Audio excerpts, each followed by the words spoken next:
నాన్నగారు, నా జీవితం అంతా నేనెన్నో యుద్ధాలు చేశాను. గౌరవం కోసం, కర్తవ్యం కోసం, విజయం కోసం.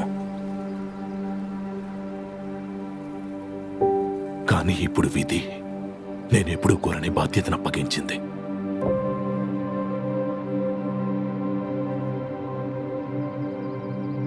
ఓ కూతుర్ని, దాని కల్లోలాన్ని చూడని అమాయకురాలు.